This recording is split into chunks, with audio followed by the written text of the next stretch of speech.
There's a gentleman who I don't think unless you really understand history, can really relate to a lot of his books or really understand it. And some of his books will really make you angry.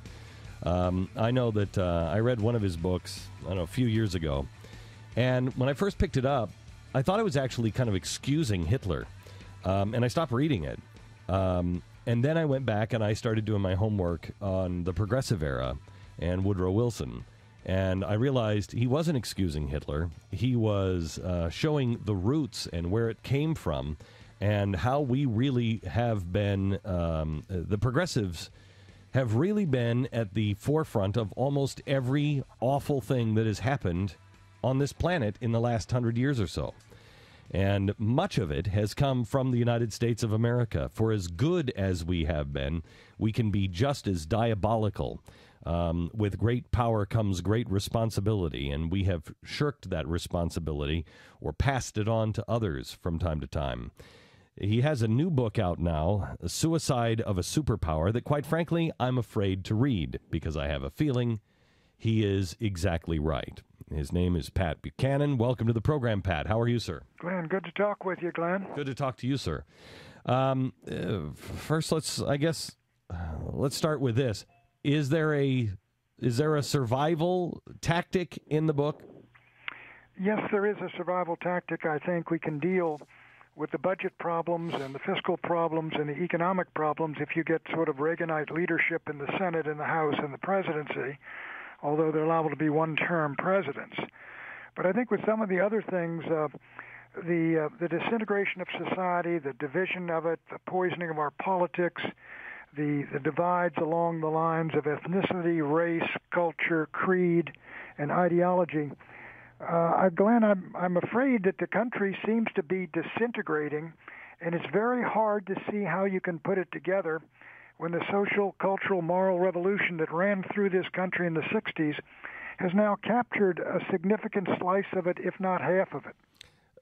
I tell you, Pat, I cannot understand how more people in the position of media do not see that this is a replay of the 1960s and this Occupy Wall Street. This is nothing but Marxists and revolutionaries and Islamists and everybody else that wants to destroy our country taking advantage of a moment and going for it and trying to slit our throats. Well, what they're doing, you're exactly right.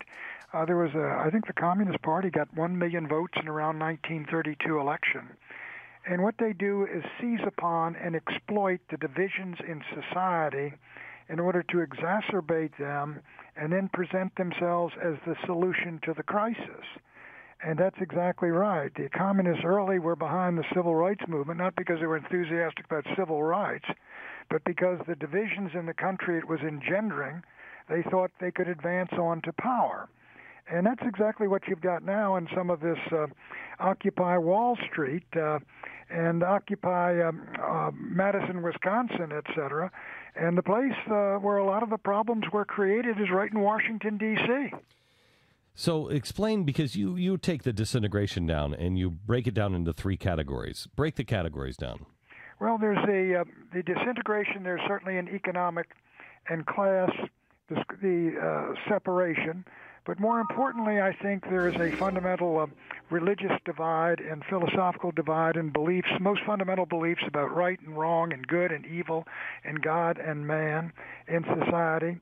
I think there's divides along racial and ethnic lines now with rising ethnic and racial consciousness among various groups. I think that really we need to overcome if we're going to be one nation and one people again. You've got to rise. Now, diversity in itself is not a strength. Diversity, when the Jamestown settlers came and they encountered the Indians, it was mutual destruction until the Indians were driven over the mountains. And what makes a country and society rise above it is when you have a common ground, a Judeo-Christian religion, and the moral consensus, the moral code it produced, a common history, common heroes, common holidays, common holy days, things you have in common, a history together, great causes in which you've been engaged and fought together, like World War II. So that by 1960, this country, which was a disparate and divided country, had united and become one nation and one people. And I see that melting pot as disintegrating and being discarded in favor of the multiculturalism, which even Miss Merkel in Germany says is an utter failure. The one thing that I've been turning my sights on here in the last 18 months or so is to try to get people to return not to to one theology, but to their theology, and return to God. As long as that God's not telling you to kill someone, as long as that God is telling you to serve because you choose to serve, to go back into our houses of worship and have a third great awakening. I see this really, Pat, as the only, until we turn back to God, there is nothing that will solve the money or the race division or anything except people being good again. You know, really taking on Franklin's idea of the American religion. You know, you are onto something. That is, someone just yesterday I was speaking to on radio mentioned the need for a third great awakening. And I think that is exactly correct, because if it's a traditionalist religion, and as you say, they don't suggest we should kill folks of another faith, and if it has they all come to a basic moral code and a moral consensus that I think you can be found in the Ten Commandments of the Old Testament, yes, and certainly the Sermon on the Mount of the New Testament. If you just take those two, and folks of various different faiths, they accept that, then you reach a moral consensus and a moral code upon which we can all agree, ground upon which we can all stand, yes, to build a society based on these beliefs and convictions. And then if we have arguments about Social Security and the rest of it, they're conducted between people of the same moral code. And I think that's where we were, but that's not where we are. But that's the only way to get to a solution that doesn't end up killing everybody is to go back to those, again, 10 Commandments or just, one golden rule, getting back to those things that built us in the first place, held us together in the American Revolution. If we lose those things, then we have nothing to bring us together. And hatred and darkness and evil is on the rise, unlike anything I've ever seen in my lifetime. That is exactly right. And the hatred is born of basically secularism, if you look upon it as a philosophical or religious system. Russell Kirk called ideology political religion. And if you got people whose beliefs are in fundamental conflict with the traditional Christianity, then ultimately you're going to have countless culture wars, conflicts between one and another. And I think that is exactly what is going on right now. But it's very hard to see how we get back to that consensus we've been talking about. Pat, do you see anybody on the horizon that is a real leader? You said that, it's going to take it might, probably be a one-term president. I mean, I think we're headed for such difficult times that we need a Washington or an Abraham Lincoln. Do you see anybody with that kind of character out there? Well, a lot of folks didn't. I think FDR said in 1932 that our concerns, thank God, are only with material things. We're not so fortunate. I think our concerns are far deeper and broader than that. And even I think if you had a Reagan, and people did not recognize his greatness or what he would be when he was running in 1980, and he became great. But right now, do I see it? The answer is no. But I will say, Glenn, the problems confronting this president are not simply of material things. It's broader and deeper, as you suggested when you talked of a great awakening. You need a Wesley, you need a St. Paul, or someone like that to, if they're going to convert the American people back to those fundamental beliefs and values and convictions and proscriptions that they believed in, that made us one nation and enabled us and frankly enabled Western civilization coming out of the depths and decadence of the Roman Empire to create this phenomenal civilization. I will tell you, Pat, I think that's coming. I think that movement is coming. I don't think God is neutral in the survival of America. We have to pay for the mistakes of the past and the sins of the past, and I don't know how we survive or what it looks like at the other end of it. I don't think it looks a lot like it does today, but it does survive because freedom is not something that the architect of the universe is neutral about. Well, I'm a believer as you are, but I will say that the Lord has let nations go under before that were great nations, and I don't think He's lifted His hand away from the United States. But when you consider 50 million unborn dead massacred in the last since Roe v. Wade. You have to have an angry God on your hands. Okay, I ask you to hold over just to the other side of the break. As you say, the question in the title is, will America survive to 2025? And you also say that the next generation will not recognize the America of the future. We'll go there in just a second.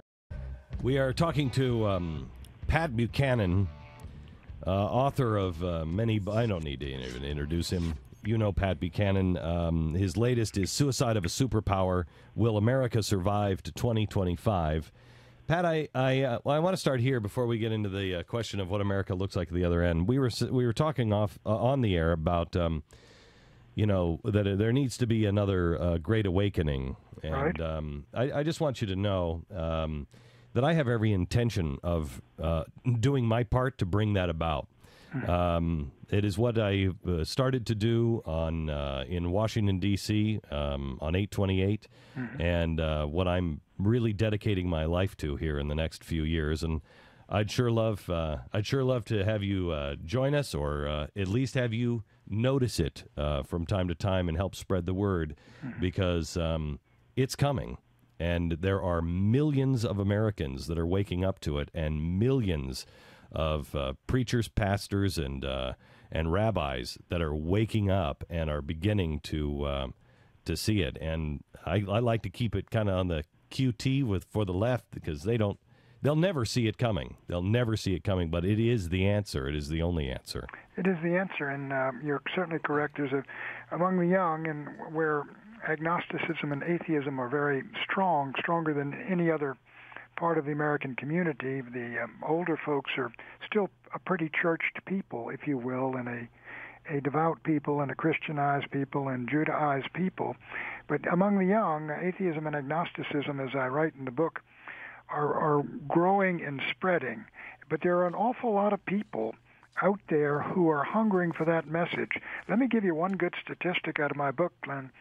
Something like 16% of young people are now raised in homes that are atheistic or agnostic, disbelieve in God and have nothing to do with religion.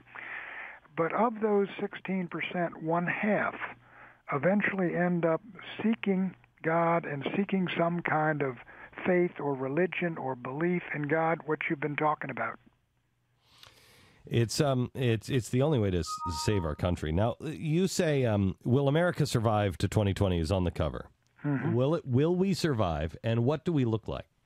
I think as a superpower, I think it is, the chapter, The Passing of a Superpower, is correct, and I think it is inevitable. We've seen a real and relative decline in American power, military, economic, political power in the world in recent years, and Dr. Robert Pape, who's at the PhD over at University of Chicago, says he cannot measure one that is of comparable size, the decline, except for the Soviet Union, which just collapsed totally. I think we're going to pass as a superpower and be a great power. My problem is, what I see us is with the melting pot have been thrown out, and multiculturalism now, the official, if you will, ideology, that everyone who comes here is to keep their own separate identity, separate faith, culture, traditions, and behave as little nations inside a nation. I see around the year 2041 and toward 2050 as America becoming a nation of minorities with increasing, if you will, ethnic identity politics and racial identity politics. Balkanized ourselves and a Tower of Babel and not really a country at all. We may be, quote, the United States of America with a seat in the UN and people recognize that that's the United States. But I wonder if we'll really be a country and a people, indivisible, one nation under God. And I'm not sure we will. And again, I look at what's happening in various parts of the community and society, and I wonder if we will stay together and we will even be able to call ourselves as something other than a geographic expression. I will tell you, for as grim as this is, you're actually more optimistic than I am, because I don't see this gradual decline. I see we have too many resources here, and too many people will want to reach out and grab power for those resources. How do you? And also there are people that truly believe and I'm one of them, to the core of my being, in the Declaration of Independence and in the Constitution as not the ultimate document, just the best document that we have out there to rule man. To my dying breath, you're not going to get me to shut up about it. I'll never be ruled by anything else. What happens to those people? Well, let's take a look at the Constitution. The First Amendment is many consider it as the finest amendment ever written and the finest addenda to any constitution. Do we agree on what the First Amendment says about the right of children to pray in the public schools, about the right of a Christian community to put a crèche in the town square at Christmas? Do we agree about what it says about pornography? Do we agree about what the Ninth Amendment says about whether a woman has a right to dispose of her unborn child? No. Is that in that Constitution? No. My point is if we don't even agree about what our Constitution says anymore. Okay, the name of the book is Suicide of a Superpower, and Pat Buchanan will be with us on GBTV in the next few days. We'll alert you when. Pat, thank you so much. Thank you. Back in a minute.